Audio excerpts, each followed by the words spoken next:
Empire is shaping up to be one of HBO's most prestigious shows, earning multiple awards across the board.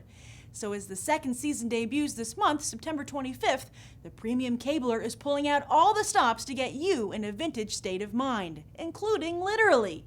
Yes, pulling into stops every weekend this September is a 1920s-era subway car, running on the Express 2-3 track here in Manhattan between 42nd and 96th Street from 12 noon to 6 p.m.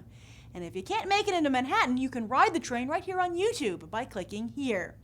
So since I'm a fan of the show too, I thought it would also be fun to take a look back at the popular films of the era. The timeline for Boardwalk Empire begins in January 1920, when Prohibition, the ban on making, selling, and drinking alcohol, was established.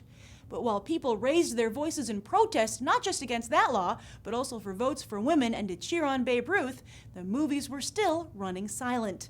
The stars of the era were comedian Charlie Chaplin, swashbuckler Douglas Fairbanks, America's first sweetheart Mary Pickford, leading man Rudolph Valentino, brilliant character actor Lon Chaney, and John Barrymore, whose granddaughter is Drew Barrymore.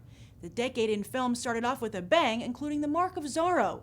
The film starred Fairbanks, and while it was the 1940 version which famously inspired a young Bruce Wayne to don his own mask, this was the first time the hero would appear on screen.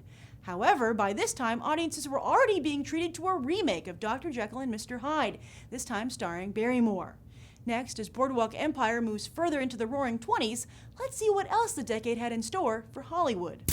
In 1921, Chaplin released his first feature film, The Kid, which went on to become the second highest-grossing film of the year.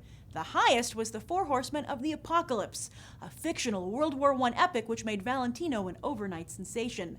Then, in 1922, the famous German horror film Nosferatu was released, one of the first film adaptations of Bram Stoker's Dracula, although it was unauthorized. If Nosferatu sounds familiar, that's because it was the focus of the 2000 comedy Shadow of the Vampire, which imagined that the star of the uber-creepy movie was a real vampire. That year also saw the debut of Hollywood's first color feature, The Toll of the Sea, which also starred another first, the first Chinese-American movie star, Anna May Wong, who became an international sensation. In 1923, Lon Chaney cemented his rising star with The Hunchback of Notre Dame, where he continued to use a combination of great acting and amazing special effects makeup to impress audiences.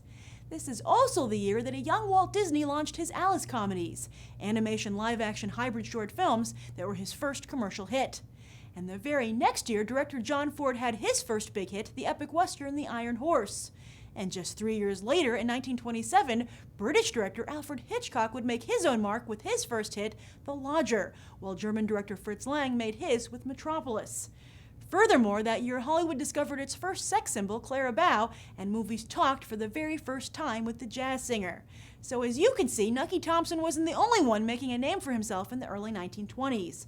Hollywood was also taking shape, moving from the silent era to talkies, and some of the most famous film legends of all time, on screen and off, were making history. So in between episodes of Boardwalk Empire, you might want to check out some of these classic films to see what it was like to go to the movies in the 1920s. I'm Grace Randolph, and this has been a Movie Bite. You can watch more right now.